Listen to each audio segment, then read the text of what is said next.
Welcome to Wireless LAN Weekly, a podcast focused on the wireless networking professional. We aim to educate, inform, entertain, and inspire. Get ready to listen and enjoy. Now to our host of the show, Keith Parsons.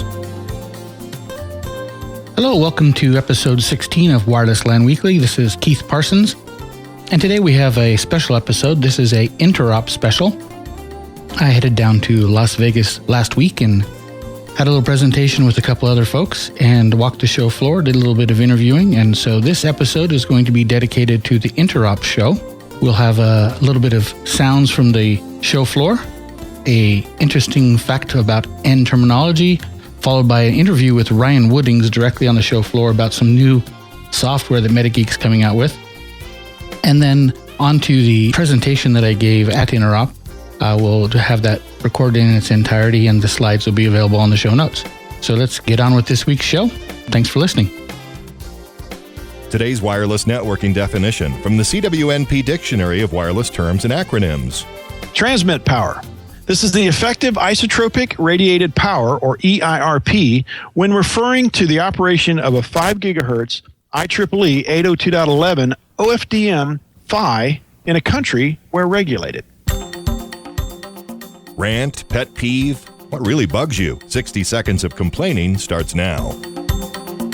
My rant for the week is about going to trade shows, whether it be large trade shows like Interop or small conferences that you go to, and the Wi-Fi that's available there. I'm a strong believer in free, real Wi-Fi. And I picked those three terms for a reason. One, free, that it's you don't have to pay for Wi-Fi. It's kind of like a public bathroom. It should be a service provided by whichever venue you're at. Yes, there is costs involved with providing a clean bathroom, but that's why companies have public restrooms, because they know it's a service and people expect it. I think Wi-Fi should fit right along there as well. And not only free, but also real without any things added to the front end. You don't have to go and jump through some hoops to do it. A single click is nice. Yes, I am on your free Wi-Fi. Thank you. Click. Done. Don't try to use it as lead generation, trying to find out who I am, what am I doing, and you want to upsell me to something else. And the final real thing, don't throttle back the thing. We are here. We need net access. Don't make it, have 200 people in a hotel sharing a single, 512 meg connection. We need the whole thing. So that's my rant.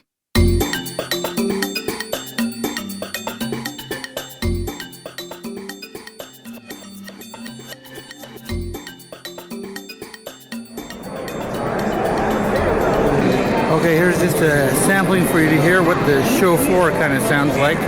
It's loud, music, people talking. Also, they go ambient here for a minute. Unless they got...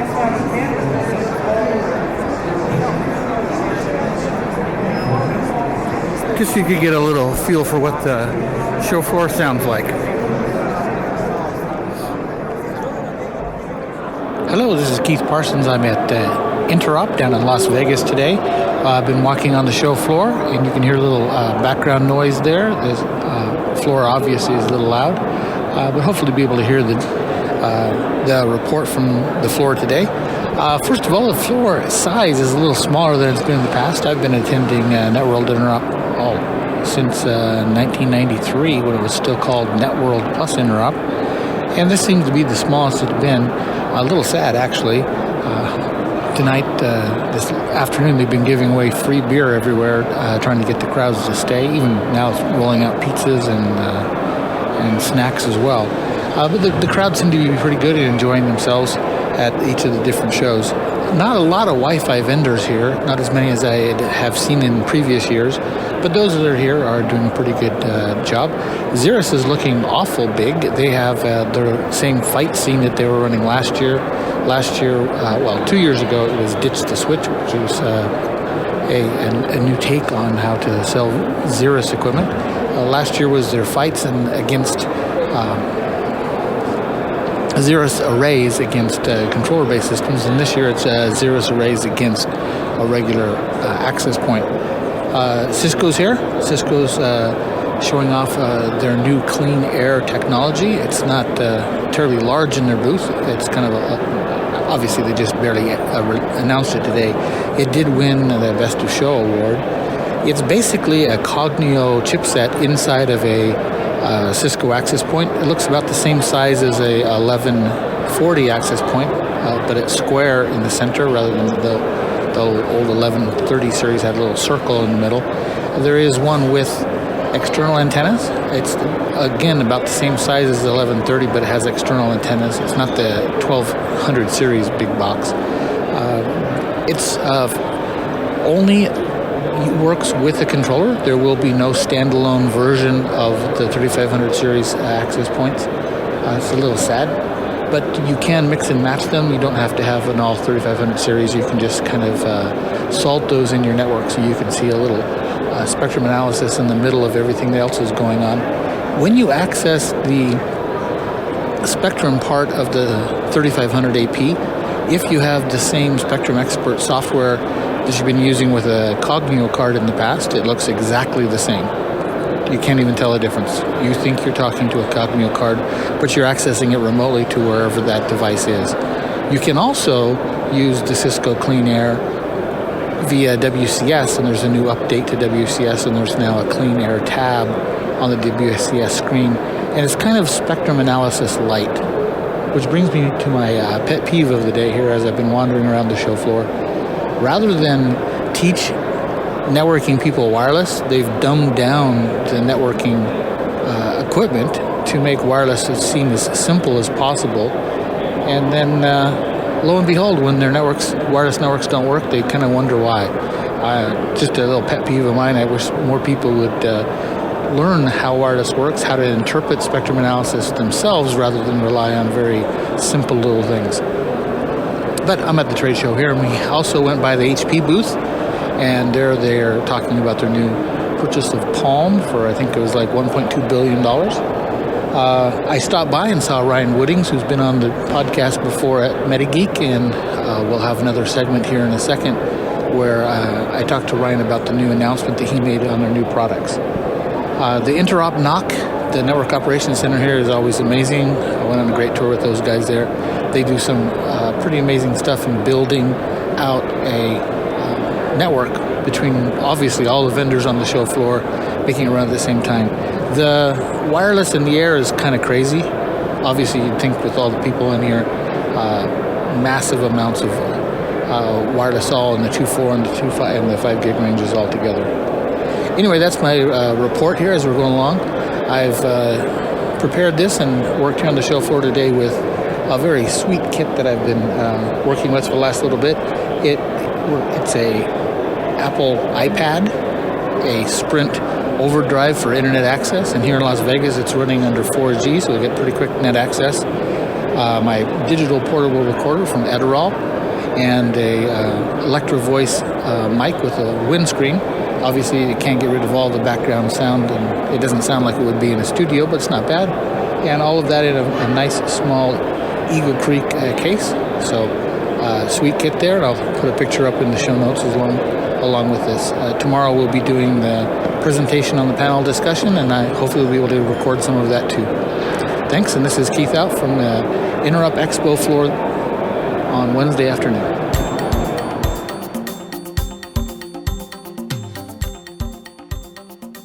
Interesting facts, little-known tidbits, things you might not have known, short little bits to set your mind a-reeling. My interesting fact today is on 802.11n. Well, actually, it's on the whole thread of all the different types of 802.11. We had 802.11a, b, g, and now we're on to n. And sometimes the terminology gets a little confusing, especially when we get to n, and we have 2.4 gig n and 5 gig n, and they're still all n, they're just a different frequency. Some people mistakenly call them AN and BN. We should be calling them by their correct terms. But it's a little long to say 802.11n. So I'm suggesting we just start calling it .11n. It's easier than just saying n doesn't quite mean the same thing. .11n is a short way to do it. And so let's just call it .11n. There we go.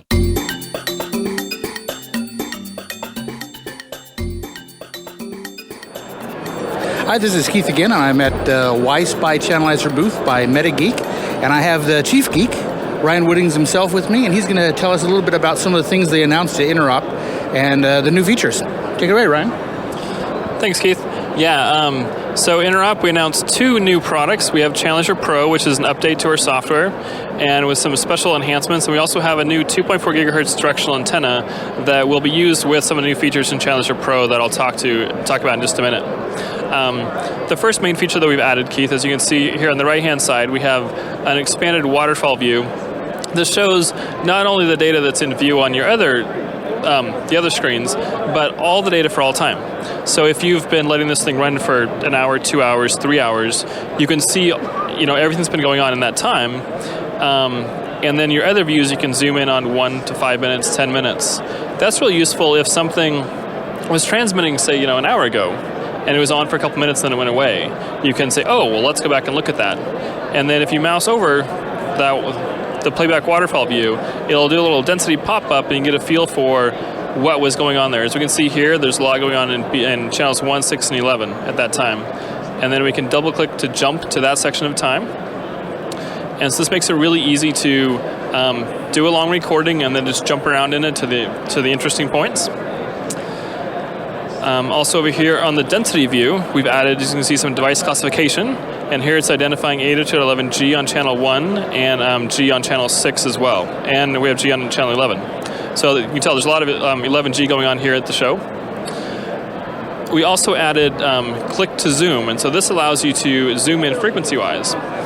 Basically, you just kind of click and drag over, and it'll zoom in onto that section of the spectrum. This makes it really useful if there's an interferer, like a cordless phone that's kind of skinny, narrow band, maybe like 5 megahertz wide. You can zoom into that 5 megahertz. And then with our new device finder view we have here in the bottom, it shows you a signal strength over time, allowing you to use the new directional antenna to track down the signal. Basically, you just kind of turn it until it looks like that's a relatively strong signal, walk that way, and then you kind of keep turning it back and forth until you track down where the interference is coming from. So basically, the takeaway of the new stuff is we've tried to make it easier to zoom in time-wise and frequency-wise onto any interferer so you can quickly track it down and fix the problem. Great. Thanks for that little bit there. By the way, since this is audio, just want to describe a couple of things for you. The waterfall long view is on the right side of the screen, and their new directional antenna looks a little smaller than a deck of cards and weighs hardly anything. So nice to have some new features coming out of MetaGeek. And when could we expect to see these showing up on your website? We're hoping to release both of them the end of June. Right. Thanks for your time. Appreciate it. Thank you. Thank you. Elevator speech. Our guests have just 2 minutes to tell us all about their product or service offering. Ready, set, go. Hi, my name is Keith Parsons, and this is my elevator speech. I've been involved in networking for, as my children call it, decades. Starting out in Novell, CNA, CNE, CNI, moved to all the MCSE ranks through Microsoft, then on CCNA, CCDA, DP, NP, to the Cisco thing. And then about 10 years ago or so, I decided to focus on something, and I focused on just wireless networking. And so for the last 10 years of my career, it's been focused on wireless networking itself, consulting, training, and actually implementing systems for a wide variety of clients throughout the world. You can always reach me at wirelesslandprofessionals.com or follow me at Twitter at Keith R. Parsons. Thanks.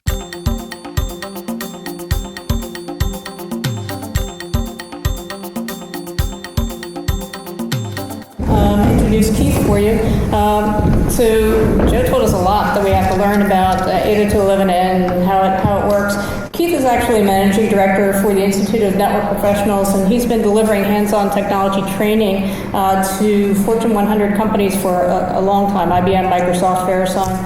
And for the last 8 years, he's been focusing on wireless LAN education. And I asked Keith to talk about his insights based on the feedback he's gotten training people, consulting with people about their deployments, and in particular focus a little bit more on the client side. Keith? Hello, thanks. I have 12 minutes, 2.5 minutes, so I'll have to go pretty quick.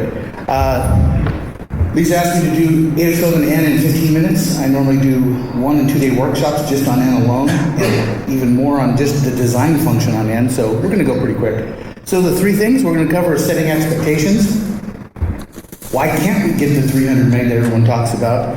And the term I like to use called triage, it comes from a long time ago. So first, setting expectations.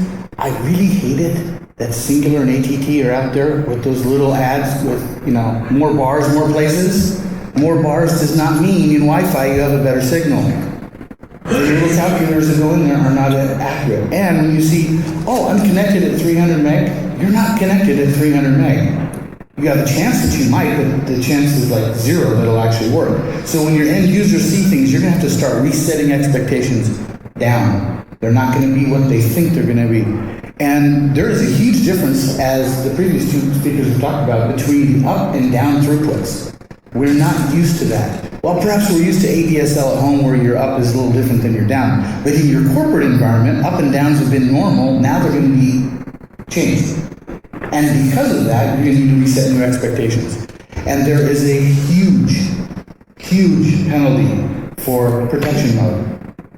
This penalty is, when we went from B to G, every time you have G and there's a B on board, you have to turn on protection, and it slows the net throughput on the G's way down. It doesn't hurt the B's at all, but it makes the G's go slower. In N, when you have a legacy device hanging around, it substantially changes what's going on. And so we need to be very realistic in our expectations. You're out trying to sell it up the stack to the management. Your end users you have to sell to, they're expecting one thing, you need to know what it is before you roll it out. So test, measure, make sure you set up little lab environments before you do a rollout so the expectations are set, because you're going to be the one that looks bad. We spent all this money for N and we're only getting 30 meg throughput, we're getting 20 on G. We paid that money for just a little incremental improvement. You need to know what those are before you do the rollout. So, to leave there, I want to have you look at this picture for a second and prepare to answer questions, and I'll give you 5 seconds to look. Okay? You ready to answer the questions? Really? I didn't tell you what the questions were. So how do you know if you didn't know what the questions were, you'll never get the right answers. So I'm just going to jump ahead. Rather than talk about questions, I'll just show you the answers. The answers are 36 degrees north, 115 west. Anybody get that? Did anybody get the camera used to take the picture? Or the f-stop? Or the focal length? Now, if you were a really good photographer, you could look at the picture and go, well, let's see, there's turtles, but who cares about the turtles? We're caring about the picture. The water is stopped. That means I must use a fast shutter speed. It's kind of compressed, so I probably had a long telephoto lens.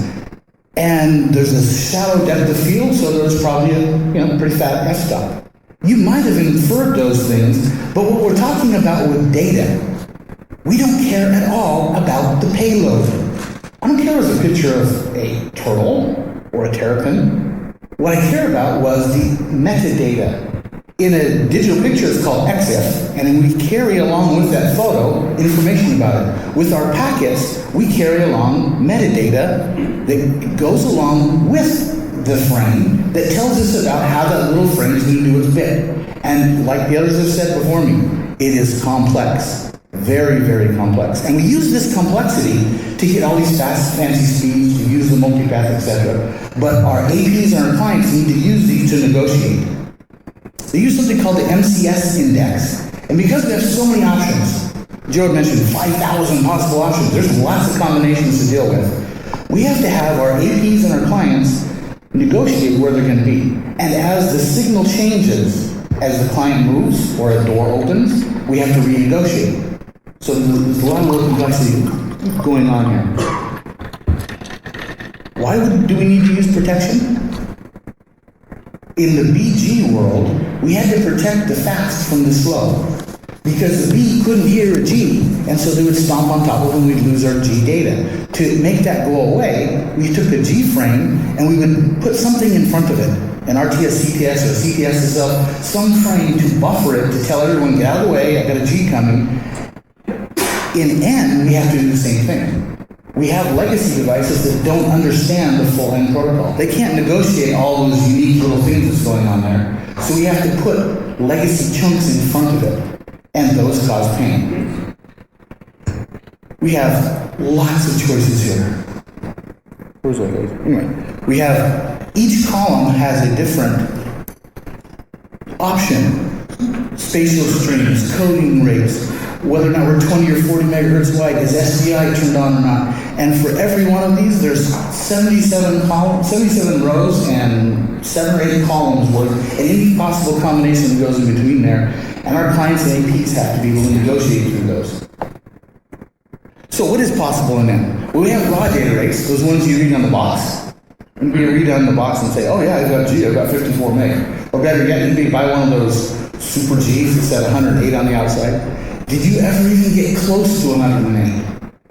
Our Gs don't get 108. Our Ns are not going to get 300 or 600 when we get to that range. We also have a problem with the protocol itself. If I wanted to send a frame on B, it's going away back machine, I have to have a little chunk of time called a diffs where nothing's going on and let the RF kind of settle out. So there's a diffs, it takes a certain amount of time. The horizontal axis here, by the way, is time. After some time, there's a diffs. And then whoever wins the contention cycle, it's his turn to talk, so he'll send out a preamble. And behind the preamble is a header, and then the payload.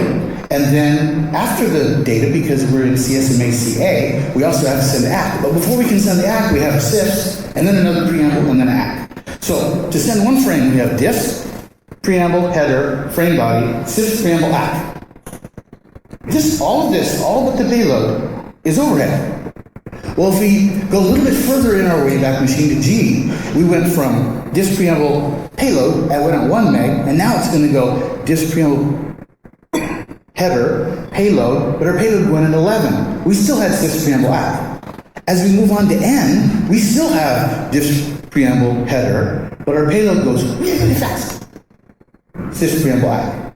In fact, it will go so fast that in time, our normal 1500 byte or so payload of Ethernet is shorter than the CIFS.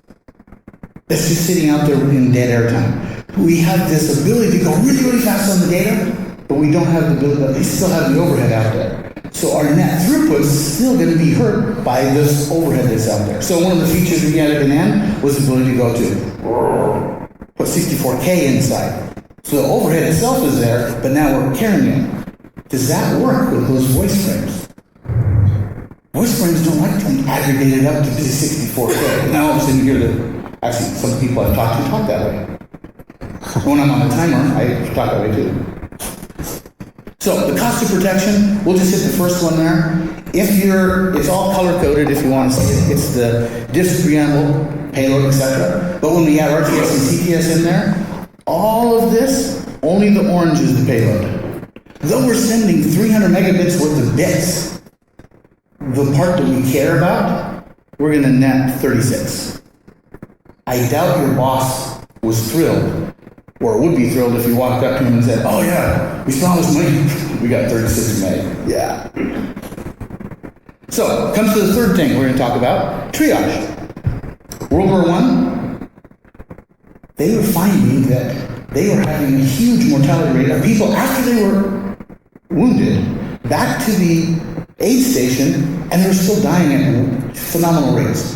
The medical establishment looked at it and said, why are we losing so many people? And I found that the doctors, who were officers, would go out and find, oh, there's an officer who was gut shot. And in World War I, if you were gut shot, you died. Sorry. You didn't have antibiotics and you're going to be dead. Rather than take and help the soldiers they could help, they would help the other fellow officers because they're better people, of course. The establishment said, we can't do this, we can't change the surgeons because they're officers as well, and it's been their mindset. Let's get some crusty old nurses left over from the Crimea War who really just tough, and we'll put them on the front line. They'll look at all the wounded soldiers and say, oh, sir, I know you're an officer, but you're gut shot, you're going to die, here, have some tea. And go on and take the guys who they could actually help and get them to the surgeons. If the surgeons didn't know that there was an officer waiting, and the mortality rates dropped, and they saved a lot of people. You're the crusty nurses. You need to, on Monday morning, write this down. I see all the little note papers. On Monday morning, I want you to go in and act like a crusty nurse, walk into purchasing and say, never again buy a non-N client. Can you do that? Now, I don't know if you have the political clout to pull that off, but you need to, because the penalty for having protection turned on is so great. When else in your whole career did you ever walk in and say, we can go buy, in fact, I think I bought one for a laptop the other week. You can buy on Amazon.com, quantity 1, an N chipset for $20. If you're buying a new Dell and you go N or non-N, I think it's $7. The cost is so little that you can get a 10 times improvement in your throughput on your network by going to N clients. You might be able to next month, or to buy any of these guys, vendors or off-the-shelf floors, APs, be able to have N APs. But how many years is it going to take to get N clients caught up? You're on a cycle. Every day you wait. So, you need us nurse going to talk. And the last thing I just want to do was a little hint, poor man's band steering. Companies will sell you all sorts of techniques. Mine works, and it's free. It's really easy. You just use human nature. Let 2.4 be legacy devices. We don't care about legacy devices. We care about them, but we can't fix them. They're still a legacy device. But if you want people to move up to 5 gig, or if you want people to use their end devices and get off legacy, because for every person who's not on legacy, that's frees up a little space for other people who are stuck on legacy. All you have to do is name your SSIDs. 2.4 SSID is your corp name, and 5 gig is corp fast. Don't tell a word to anyone. They'll just hit that little button and say, available, oh, I want the fast one, and they will self-move. Thanks.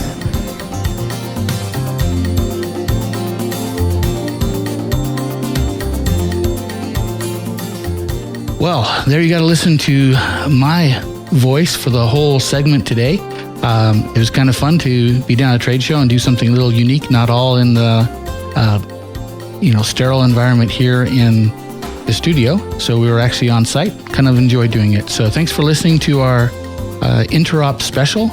We had show floor sounds and review. We had some interviews from the show floor, as well as a presentation that I gave on the floor. Thanks for sticking with us through all 16 episodes of Wireless LAN Weekly, and we look forward to hearing back from you and having you listen in on future episodes. Thank you.